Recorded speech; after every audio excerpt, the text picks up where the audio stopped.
বাঙালি মাছ ভালোবাসে না তা কি কখনো হয়? কথায় আছে মাছে ভাতে বাঙালি। ধোয়া ওঠা গরম গরম ভাত আর মাছ মানেই দুপুরের খাওয়া জমে যায়। কিন্তু এই গরমে অতিরিক্ত মশলাযুক্ত খাবার না খেয়ে শরীরকে সুস্থ রাখা প্রয়োজন। তাই গরমে অতিরিক্ত তেল ঝাল ছাড়াই লাইট খাবার খাওয়া দরকার। তাই আজ আপনাদের জন্য রইল পুষ্টিকর সবজি ও কালো জিরে দিয়ে মাছের পাতলা ঝোলের রেসিপি। নমস্কার বন্ধুরা, আমি অর্পিতা, ভিলেজ মিল চ্যানেলে আপনাদের স্বাগত। তো বন্ধুরা, আজকে রান্নার জন্য আমি এখানে একটি কালবাউস মাছ নিয়েছি। তো এই মাছটা দিয়ে কাঁচা কলা আলুর পাতলা ঝোল করে দেখাবো। আপনারা পুরো ভিডিওটা দেখবেন, আশা করি ভালো লাগবে। তো প্রথমে মাছটাকে ভালো করে কেটে নিচ্ছি।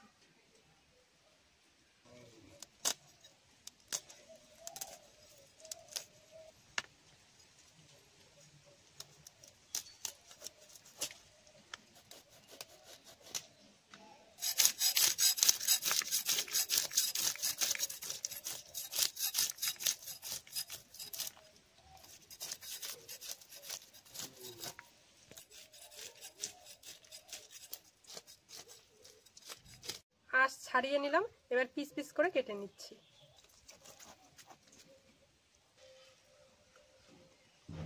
এই দেখুন মাছটা থেকে কতটা ডিম হয়েছে।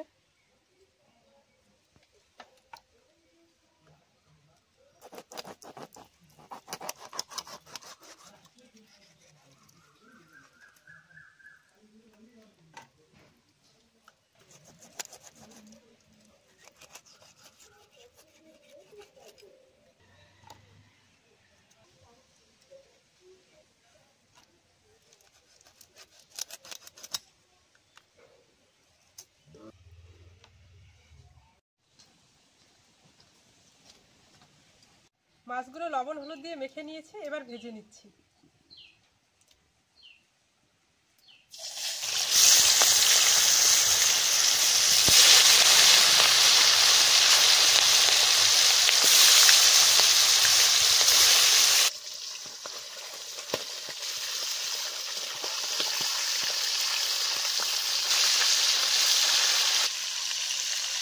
মাছগুলোকে উল্টে পাল্টে ভালো করে ভেজে নেব।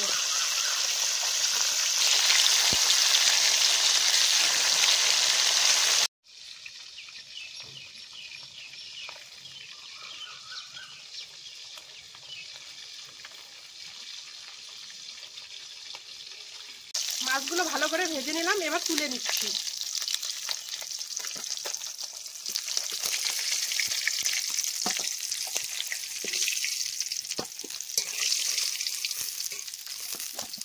রান্নার জন্য আগে থেকে কাঁচা কলা আলু সব কেটে নিয়েছি, ধুয়েও নিয়েছি। এবার তেলের মধ্যে আমি পেঁয়াজ আর কাঁচা লঙ্কা দিয়ে দিচ্ছি।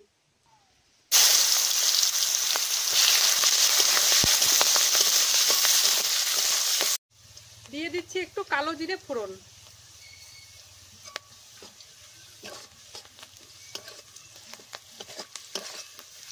পেঁয়াজ আর কাঁচা লঙ্কা লাল লাল করে ভেজে নিলাম। এখন সমস্ত সবজি দিয়ে দিচ্ছি, কাঁচা কলা আলু আর টমেটো।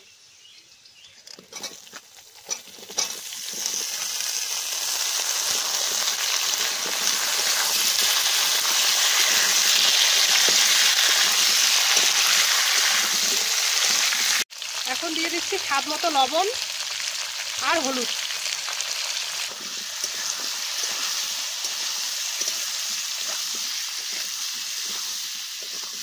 এখন 2-3 মিনিট ভালোভাবে ভেজে নিব।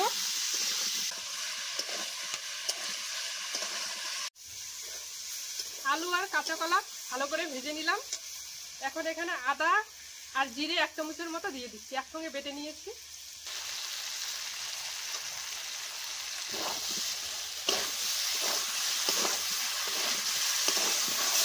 হালকা পাতলা রান্না, একটু কম মশলায় খাওয়াটাই খুবই ভালো।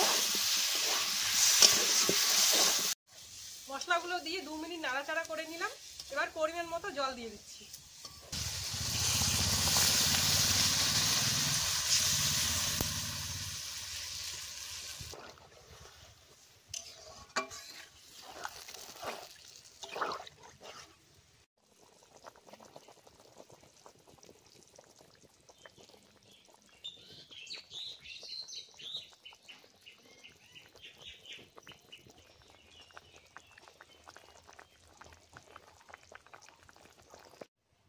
ঝোলটা ফুটতে শুরু করেছে, আলু আর কাঁচা কলা খুব ভালোভাবে সেদ্ধ হয়ে গেছে।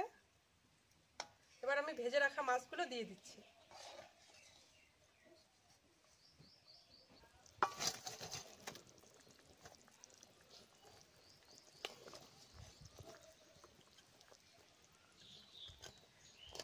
ভাজা মাছগুলো আমি ঝোলের মধ্যে 2-3 মিনিট ফুটিয়ে নামিয়ে নেব। বন্ধুরা, রান্নায় মশলা পড়বে ঠিকই, কিন্তু শরীর খারাপ করবে না। গরমের দিনে এরকম হালকা পাতলা খেলে হজমও ভালো হবে আর পেটও ঠান্ডা থাকবে। তো আপনারাও বাড়িতে এভাবে বানিয়ে খাবেন। হালকা পাতলা মাছের ঝোল ভীষণ ভালো লাগবে খেতে।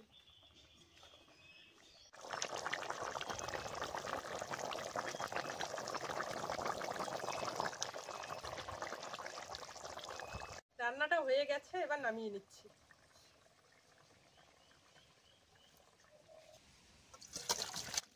ভিডিওটি শেষ পর্যন্ত দেখার জন্য অসংখ্য ধন্যবাদ বন্ধুরা। ভিডিওটি ভালো লাগলে লাইক, কমেন্ট, শেয়ার অবশ্যই করবেন আর পেজটি ফলো করে আমাদের পাশে থাকবেন। ধন্যবাদ।